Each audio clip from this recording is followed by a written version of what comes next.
তো hello viewers, কেমন আছেন সবাই? আশা করি ভালো আছেন। বাজারে নতুন স্মার্টফোন লঞ্চ করেছে ওয়ালটন। বড় পর্দার এই ফোনটির মডেল প্রিমো H9। এই ফোনে ব্যবহার করা হয়েছে ভয়েস ওভার লাম্পড, ফলে 4G নেটওয়ার্ক ব্যবহারকারীরা HD ভয়েস কল ও ডেটা উপভোগ করতে পারবেন। এছাড়াও পাবেন দ্রুত কল সংযোগের সুবিধা। তো আপনারা এই ভিডিওতে দেখতে পারবেন এই ফোনে কি কি ফিচার থাকছে A to Z বিস্তারিত। তো আশা করি ভিডিওটিকেও মিস করবেন না।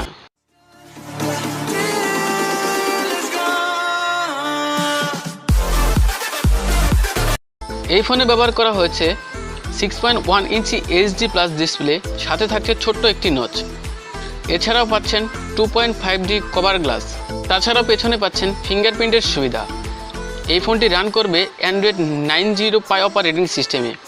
এতে প্রসেসর হিসেবে থাকছে 1.6 GHz অক্টোকোর প্রসেসর, সাথে পাচ্ছেন 3GB র্যাম আর 32GB ইন্টারনাল মেমোরি, যা মাইক্রো SD কার্ডের মাধ্যমে আরও 128GB পর্যন্ত বাড়ানো যাবে। এর ফলে মোটামুটি গেম খেলা যাবে ধারণা করা যায়, কিন্তু হাই কনফিগারেশনের গেমগুলো হালকা ল্যাগ দেখা যেতে পারে।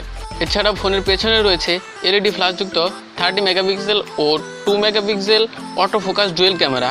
2.0 অ্যাপারচার সমৃদ্ধ এই ক্যামেরা ব্যবহার করা হয়েছে AI এবং PDF প্রযুক্তি। এছাড়া এই ফোনটিতে ব্যাটারি হিসেবে পাচ্ছেন 3500 mAh এর ব্যাটারি, যার ফলে একদিন টানা ব্যবহার করা যেতে পারে। এছাড়াও এই ফোনটির প্রাইস বাংলাদেশি বাজারে রাখা হয়েছে 8699 টাকা। তো এই ছিল আজকের ভিডিওটি ভালো লাগলে অবশ্যই একটি লাইক করবেন এবং আপনাদের কাছে এই ফোনটি কেমন লেগেছে অবশ্যই কমেন্ট বক্সে মতামত জানাবেন। আর আমাদের চ্যানেলটা সাবস্ক্রাইব করে পাশেই থাকবেন। ধন্যবাদ সবাইকে। Chill bro.